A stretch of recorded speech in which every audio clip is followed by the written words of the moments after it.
Amigas e amigos, vamos fazer um passeio pela região norte e noroeste fluminense, começando pela serra e terminando na costa marítima atlântica. O nosso passeio começa na serra, que é muito antiga, tem mais de 600 milhões de anos, e na nossa região, só a parte baixa da serra é que apresenta lagoas. A parte alta, não. A lagoa mais famosa da zona serrana é a Lagoa de Cima, que é considerado um lago suíço, mas é bem mais baixo que um lago suíço. O segundo terreno, que são os tabuleiros, tem cerca de 5 milhões de anos e contam com muitas lagoas de uma forma bem interessante, mas quase todas elas bastante degradadas. Depois, então, nós passamos para a planície aluvial, que é o terreno novo, um terreno que tem cerca de 5 mil anos. Ele começou a se formar em torno de 5 mil anos. E a borda da planície aluvial é fechada pelas restingas, que são terrenos produzidos pela força do rio Paraíba desembocando no mar e pelas correntes oceânicas. Aí também nós temos lagoas muito bonitas, mas também todas elas estão degradadas. A serra é o nosso primeiro terreno. O nosso primeiro terreno, nós vamos ver, é a Lagoa de Cima, as duas lagoas do Pau Funcho e a Lagoa do Imburi.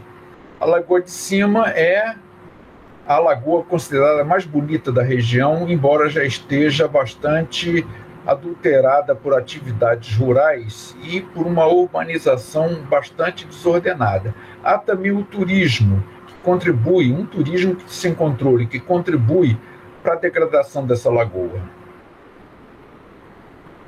Aqui uma visão panorâmica dessas lagoas todas. Ao fundo nós vemos a Serra do Mar, aquele terreno serrano, aquele terreno mais antigo. E logo abaixo nós vemos a Lagoa de Cima, é a mais comprida. E depois, então, na sequência, as duas lagoas do Pau Funcho. Essas lagoas todas são serranas, embora essa parte da serra seja a parte mais baixa. Nós estamos fotografando do Morro de Itaoca, que é a parte mais elevada nas imediações da cidade de Campos. Aqui uma vista panorâmica da Lagoa de Cima, tendo-se ao fundo a Serra do Mar, que na região é conhecida pelo nome de Imbé, embora ela seja parte da Serra do Mar.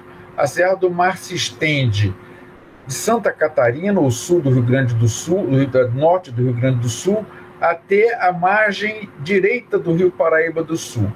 Ali ela sofre um rebaixamento e começa a se elevar pouco a pouco na margem esquerda do rio até alcançar altitudes mais elevadas e, por fim, ela termina no sul da Bahia. Daí para frente nós temos a Mata Atlântica, ou seja, essa serra está muito associada à Mata Atlântica umbrófila densa, que é a Mata Atlântica típica, é aquela mata fechada, é aquela mata úmida, com rios muito bonitos que descem da serra. Então, no sul da Bahia, a Serra do Mar termina, mas a Mata Atlântica continua. Aqui mais um aspecto da Lagoa de Cima. A gente pode ver ao fundo a zona serrana. A própria lagoa está na zona serrana, embora, como eu já disse, na zona serrana baixa. E aqui nós estamos na Lagoa de Cima num período de enchente, de cheia. Aqui também um aspecto da Lagoa de Cima num período de cheia, quer dizer, a água nesse momento ela sobe, ela avança pelas margens e chega a alcançar a vegetação arbórea. E a gente tem que levar em consideração que a Lagoa de Cima sofreu muitos impactos ambientais depois que houve um desmatamento muito grande em suas margens, depois de um desmatamento muito grande na Serra do Mar também, causando assoreamento da lagoa e a urbanização, por fim, que está ameaçando também a lagoa na medida em que essa urbanização é feita de uma forma completamente desordenada. Mas é uma lagoa muito bonita de ser conhecida. E aí então nós passamos para os tabuleiros.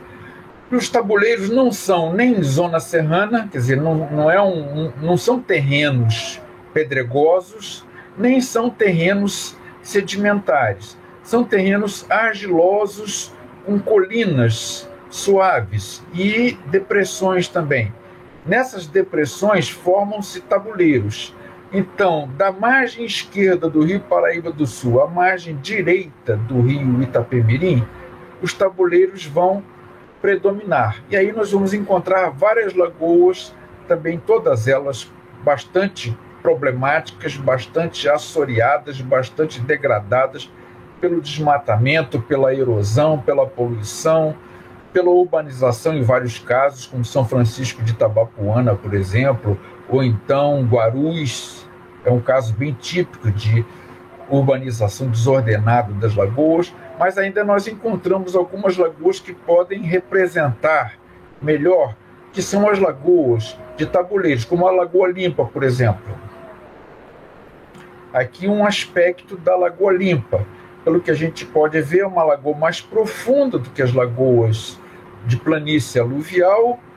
É uma lagoa cercada originalmente por um tipo de vegetação nativa, que é a mata, ainda é a Mata Atlântica, só que essa mata a gente chama de estacional semidecidual, porque estacional, ela sofre a influência das estações do ano. Semidecidual, na estação seca, ela perde cerca de 20 a 50% de suas folhas. Então a impressão que se tem é que a floresta morreu, mas ela está bem viva, ela está simplesmente se adaptando a condições mais secas, para voltar a adquirir as folhas perdidas na estação chuvosa. É uma lagoa bonita, mas também bastante ameaçada. Aqui uma outra lagoa também que chama muito a nossa atenção quando vista do alto, que é a Lagoa das Pedras. É uma lagoa que ainda tem uma vegetação de mata estacional semidecidual atlântica nas suas margens, mas também já sendo ameaçada por Guarus, porque Guarus cresce em direção a ela e pode envolver a lagoa e destruir tudo isso. Quer dizer, nessa floresta, às margens da lagoa, havia uma fauna bastante diversificada. Em 1935, por exemplo, uma onça canguçu saindo dessa mata entrou na estação, uma estação de trem em Guarus. Aqui nós podemos exemplificar a relação entre lagoa e crescimento urbano desordenado. Esse é um fragmento da Lagoa do Cantagalo. Era uma grande lagoa em forma de aranha e que foi fragmentada em 3 partes maiores. E essa fragmentação foi feita pelo crescimento urbano desordenado de Guarus, que é um bairro de Campos, é uma parte de Campos, com vários bairros, na verdade. Então a gente já pode muito bem verificar aí o avanço da cidade sobre a lagoa, sobre uma parte da lagoa. Aí exatamente outra parte da lagoa, mostrando também como ela está sofrendo esse assédio da cidade. Aqui nós estamos na principal lagoa de Guarus. Se não é a principal, pelo menos é a mais conhecida, que é a Lagoa do Vigário. Essa lagoa foi dividida em 2 partes para dar lugar a uma avenida. E essa avenida acabou promovendo a urbanização da lagoa toda. Então nós estamos na parte norte da lagoa, no fragmento norte. E é possível ver essa urbanização toda em torno dela. Começou a ser construído um hotel muito grande na margem dessa lagoa, que estimulou o crescimento da cidade, o crescimento urbano, e esse motel foi embargado, mas foi transformado numa clínica de repouso para pessoas dependentes químicas. E, na verdade, não se resolveu a questão da lagoa. Simplesmente trocou-se a atividade do prédio de uma para outra atividade. Aí, então, nós chegamos à planície aluvial. A planície aluvial é a parte bastante interessante, ou mais didática para nós, porque ela se formou bem recentemente em termos geológicos. 5.000 anos não significam nada em termos de geologia, né? Mas quando essa planície começou a se formar, no Oriente Médio, por exemplo, as primeiras civilizações já estavam também se desenvolvendo, como a egípcia e a mesopotâmica. E aqui o terreno da planície aluvial estava se formando. E essa planície é formada por sedimentos argilosos, aliás, provenientes da zona serrana e dos tabuleiros e transportados pelo rio Paraíba do Sul, principalmente. Não é o único, mas é o principal. Então, o rio Paraíba do Sul, na verdade, tem a sua parte final sobre o mar, sobre um leito que ele próprio construiu ao formar a planície aluvial. Aí nós vamos encontrar muitas lagoas que foram drenadas a fim de ampliar terrenos para a atividade rural e que atualmente grande parte desses terrenos estão sendo ocupados pela expansão da cidade de Campos, principalmente, e a Lagoa Grande, que restou aí, a maior de todas, que também já foi reduzida no seu espelho d'água, na sua superfície, é a Lagoa Feia. Eis aí um aspecto da Lagoa Feia, que é muito grande, não é nada feia, recebeu esse nome porque quando os primeiros colonos, em caráter permanente, chegaram à região, em 1632, ao conhecerem a lagoa, eles ficaram impressionados porque era um dia de tempestade, de muito vento, e a lagoa estava muito encrespada. Então parecia que era um mar interior, doce, muito violento. A lagoa é calma, mas em períodos de tempestade, de fato, ela fica bastante ondulada.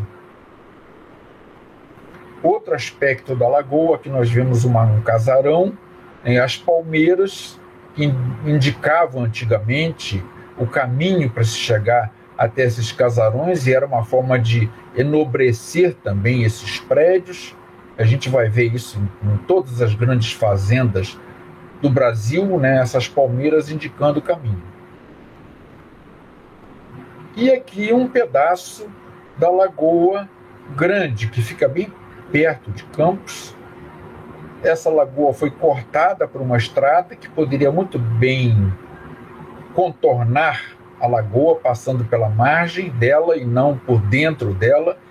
E essa estrada, na verdade, acabou afetando a lagoa de tal forma que a presença dessa planta que está aqui na frente, que é o aguapé, é indicativo de que a lagoa está eutrofizada, ou seja, ela está com uma quantidade muito grande de matéria orgânica dissolvida, esgoto, por exemplo, né, que acaba poluindo as águas, acaba eutrofizando, é isso mesmo, superalimentando as águas e alimenta também essas plantas. Restingas. Bom, as restingas são terrenos arenosos que se formaram na borda da planície aluvial. Existem 3 restingas na região, sendo que uma delas já está no Espírito Santo e a menor delas. A lagoa é a restinga de Marobá. Depois a maior restinga vai de Guaxindiba até a Lagoa do Açu, que é a restinga de Paraíba do Sul, que é a maior de todas, e é onde o rio Paraíba do Sul desemboca. É uma restinga muito nova, quer dizer, posterior a 2.500 anos, antes do presente, e finalmente a terceira restinga, que vai de Barra do Furado até o rio Macaé.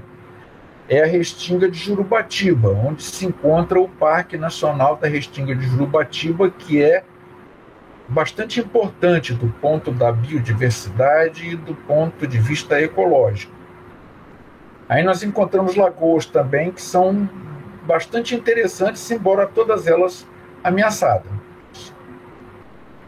Aqui, a Lagoa de Gruçaí, numa foto bem antiga, uma foto de 1938, já mostrando que a lagoa não conseguia chegar até o mar o tempo todo.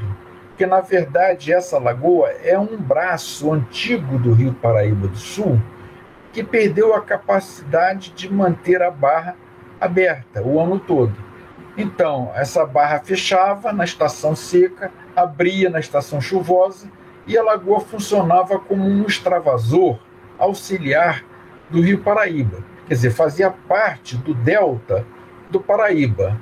Mas hoje em dia ela está muito urbanizada, é a mais urbanizada lagoa da região norte fluminense e não consegue mais manter a barra aberta o ano todo, a não ser quando essa barra é aberta manualmente ou mecanicamente. Aqui nós estamos no âmbito da maior lagoa de Restinga da nossa região, que na verdade era um rio, o Rio Iguaçu, quando aqui chegaram 7 capitães, ou seja, os primeiros colonos de origem europeia que iniciaram uma colonização contínua da região no século XVII. Então essa lagoa era um rio, na verdade. Mas como houve muita alteração no sistema, esse rio perdeu a capacidade de manter a barra aberta o ano todo, ou parte do ano, e se transformou numa lagoa. Quer dizer, a barra é aberta, mas é aberta manualmente ou mecanicamente. Aqui um outro aspecto da Lagoa do Açu, né? Que também é uma lagoa de Restinga, é a maior lagoa de Restinga da região.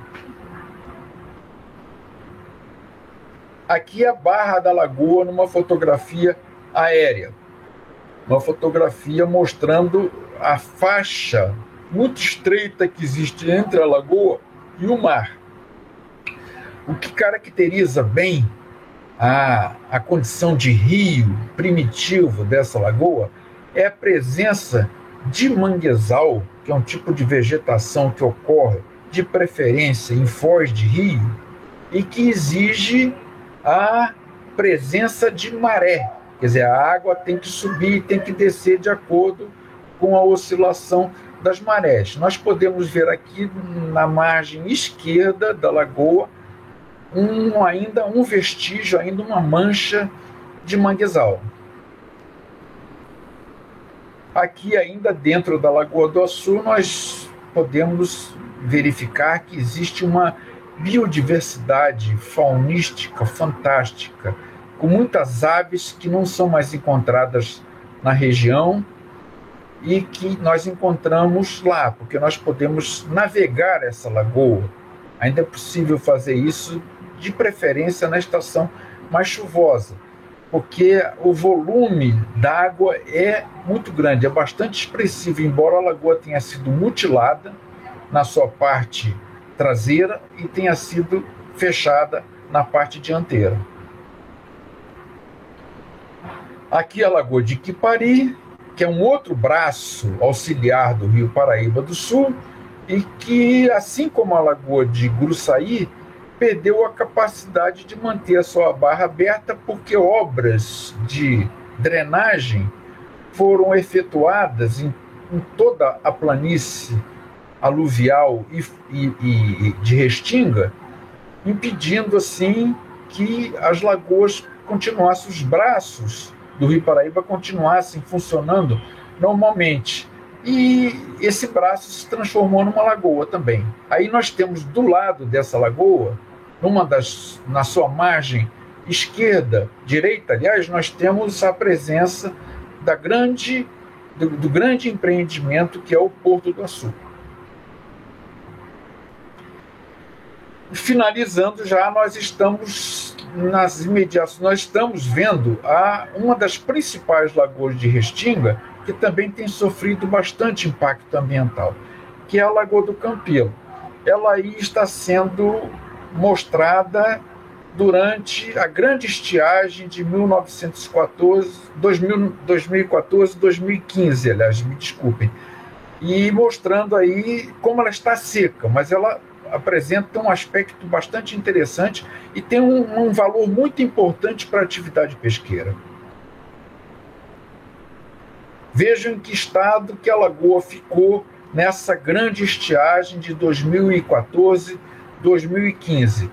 O que sobrou da lagoa está sendo visto no fundo dela, porque na primeira parte dela, logo no primeiro plano, a gente vê a lagoa seca. E aqui também, um outro aspecto da lagoa seca e da poluição por resíduos sólidos, que a lagoa sofre também, como a gente está vendo, logo que no primeiro plano, um pneu lançado na lagoa e que voltou a aparecer na medida em que a lagoa secou. Partindo agora para a restinga de Jurubatiba, a restinga que fica entre a Barra do Furado e o Rio Macaé, a restinga que abriga o Parque Nacional da Restinga de Jurubatiba, nós temos aí a Lagoa de Carapebus, que é a maior lagoa dessa restinga. É a lagoa que controla o regime hídrico de toda a restinga. A Lagoa de Carapebus era, originalmente, um córrego também. Então, com a força do mar, nos últimos 5.000 anos, barrando essa foz, e com as atividades rurais todas que foram praticadas aí, a lagoa perdeu a sua capacidade de manter a barra aberta.